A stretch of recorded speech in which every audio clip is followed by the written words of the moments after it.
नमस्कार, मैं उपेंद्र कश्यप और आप देख रहे हैं फुर्तव्यूज। हमारे साथ हैं अभय। चुनावी यात्रा में हम लोग हैं। आप देख रहे हैं ये काराकाट लोकसभा क्षेत्र का इलाका है। सोन पार अभी हम लोग किए हैं। मगध और भोजपुर की संस्कृति का ये आधार पुल है। दोनों तरफ की जो संस्कृति है मगही और भोजपुरी, उसके बीच पुल जो है ये सोन का वो आधार पुल है और दोनों संस्कृतियों को जोड़ने का काम करता है। काराकाट लोकसभा क्षेत्र में होगा क्या? आने वाला 1 जून को मतदान होगा और जब मतदान होगा जनता अपनी बात कह देगी, बोल देगी, तो परिणाम क्या आएगा? हम लोग इसी मुद्दे पर आज चर्चा करते हैं। भाई जी, क्या लगता है भाई? काराकाट तो बड़ा हॉट सीट हुआ है। पवन जी आ रहे हैं, पवन सिंह है, झकास है, गायक है, पावर स्टार है, स्टार प्रचारक है। तो भाजपा हीरो हीरोइन को भी क्या उतारेगी? हो देखने में कुछ लगेगा? देखिए उपेंद्र जी, काराकाट का जो क्षेत्र है, शाहाबाद मगध का क्षेत्र है, अभी तक किसी ने भी कोई भी सेलिब्रिटी को यहाँ नहीं आजमाया गया है। पहली बार ऐसा हो रहा है कि काराकाट लोकसभा क्षेत्र है, एक हॉट सीट बना हुआ है। हॉट सीट तो नहीं, चर्चा का विषय बना हुआ है। पहली बार कोई सेलिब्रिटी चुनाव मैदान में आने का ऐलान किया। इससे पहले कोई सेलिब्रिटी काराकाट लोकसभा क्षेत्र से चुनाव नहीं लड़ा। बिल्कुल मैं वही। और लड़ेंगे कि नहीं पवन सिंह हम ना जानते हैं, लेकिन उन्होंने ऐलान किया है। रोड शो भी कर रहे हैं। तो मैं आप बात को कंटिन्यू करता हूँ।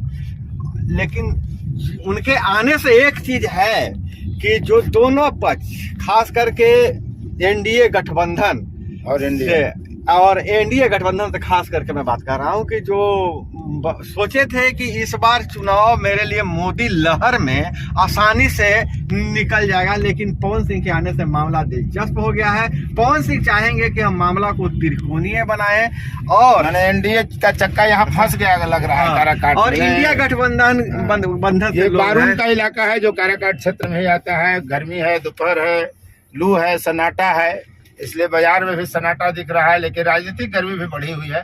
अभी वक्त है, इसलिए गर्मी बढ़ने में, राजनीतिक गर्मी बढ़ने में टाइम लगेगी। लेकिन अभय जी, पवन सिंह ने चक्का फंसा दिया है, कैसे निकलेगा? वही बात मैं कह रहा था, बीच में आपने इंटरप्ट कर दिया। हम तो टुकड़े न करेंगे। तो मैं कह रहा हूँ कि वो जब उनके आने से जहां एनडीए गठबंधन भी अपनी ताकत लगा रही है, जो आसान जीत मान करके चल रही थी, वह जीत आसान नहीं है। वहीं दूसरी तरफ जो इंडिया गठबंधन के लोग हैं वो ज्यादा उत्साहित हैं और खास करके वो चाह रहे हैं कि पवन सिंह लड़ाई में आए, क्योंकि यहाँ जितनी भी वोट है जातियों के खाते। सोशल मीडिया पे भी लोग खूब प्रचार कर रहे हैं इंडिया वाले। बिल्कुल। लड़ाई जो है राजा राम बनाम पवन सिंह की है, बाकी कोई नहीं है। तो वो बनाना चाह रहे हैं इसी तरह से। खास करके अब हम लोग यहाँ की जनता के मिजाज को अगर जानना चाहें तो अभी तक कुछ बुद्धिजीवियों से अगर बात करेंगे तो पता चलेगा कि पवन सिंह कोई फैक्टर नहीं है यहाँ। हाँ, सनसनी जरूर है, सनसनी जरूर है, फैक्टर नहीं है, प्रभावकारी अभी नहीं बन पाए। लेकिन युवा वर्ग का जिस हिसाब से उनका साथ मिल रहा है, हाँ, भीड़ बटोरने में तो बिल्कुल सफल है। चर्चा का विषय उनका बना हुआ है, चर्चा में तो है बिल्कुल। भीड़ बस वोट कहाँ दिला पाती है? अगर जनसभाओं में उमड़ी भीड़ और रोड शो में उमड़ी भीड़ को अगर हम लोग पैमाना मान ले तब तो बहुत कैंडिडेट जीत जाते हैं। लेकिन ऐसा होता नहीं है। सेलिब्रिटीज हैं, भीड़ जुटेगी, लोग सेल्फी लेंगे। लेकिन अब वो कितना त्रिकोणीय कैसे बना पाएंगे काराकाट लोकसभा क्षेत्र को पवन सिंह, यह बहुत लेकिन उपेंद्र जी, जो चर्चा होनी चाहिए उसकी चर्चा नहीं हो रही है। अब चर्चा होना चाहिए था कि जो अभी जो चर्चा हो रही है कि पवन सिंह जीतेंगे, कि राजा राम जीतेंगे, कि उपेंद्र कुशवाहा जीतेंगे। जनता को चर्चा ये करनी चाहिए कि ये अंग्रेज के जमाने का बना हुआ जो पुल है, अंधा पुल, जो अंधेरे में जाकर गुजर रहा है, बारून पुल है, इसको रोड रेलवे अंडर ब्रिज बोल रहे हैं। अब यहाँ की जो समस्या है, जो हमीद नगर बराज है, उस पर कोई चर्चा नहीं हो रही है। नहरों की स्थिति खस्ताहाल है।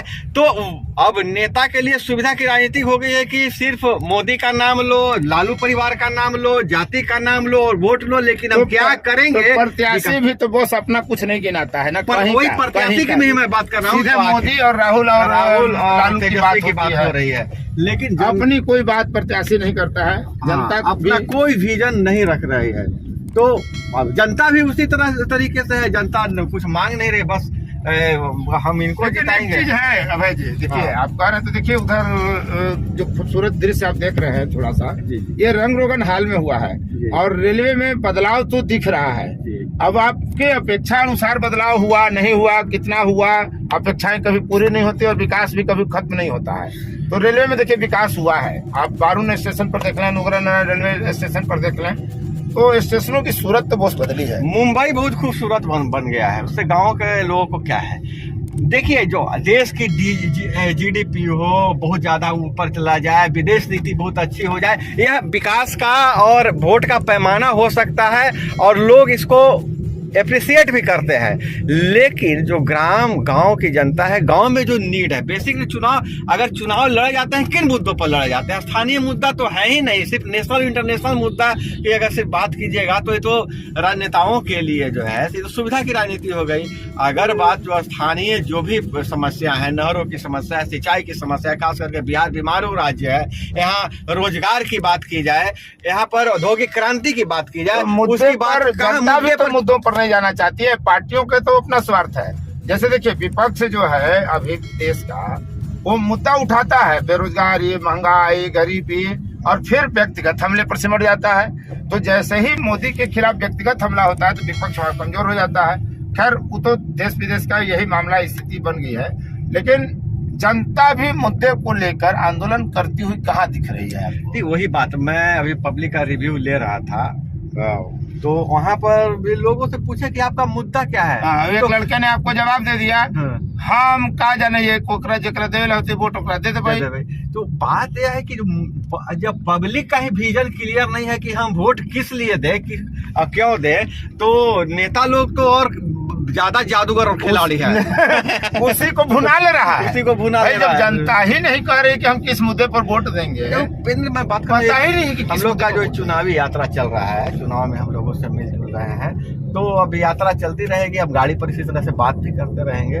तो हम आगे जनता के बीच, हम जो पत्रकारों का जो कर्म है, जनता के बीच कौन से मुद्दे को लेकर चले, क्या हम लोग के आगे क्या पूछे जनता से। अब पब्लिक से हम चाहेंगे कमेंट करके हमको बताएं कि आखिर हम जनता के बीच किस मुद्दे को लेकर चले। आप देख रहे हैं इस तरह से क्या मतलब, खेतों में गेहूं कटने लगा है, खेती किसानी पढ़ाई लिखाई के बारे में जो भी है, यह मुद्दा बननी चाहिए कि नहीं बननी चाहिए, पब्लिक राय देगी।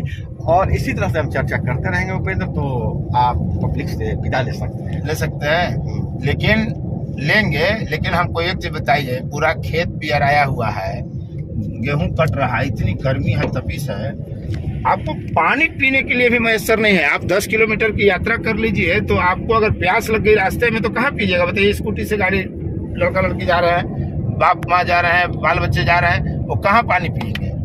पानी तक मैसर नहीं है लोगों को। तो और ये मुद्दा नहीं है, ये मुद्दा नहीं, पानी मुद्दा नहीं है, जाति मुद्दा है, जाति मुद्दा, संप्रदाय मुद्दा है, धर्म मुद्दा है, और नेता का कद और चेहरा मुद्दा है। बिल्कुल बिल्कुल। तो जनता को भी समझना होगा कि वो मुद्दों को गरमाए, मुद्दों पर आंदोलन करे, मुद्दों को लेकर आगे बढ़े। जब आप नेता का चेहरा जाति धर्म पर रहिएगा तो नेता आपको वहीं घुमाते हुए टिकाए रखेगा, याद रखिएगा मेरी बात। इसलिए जय राम।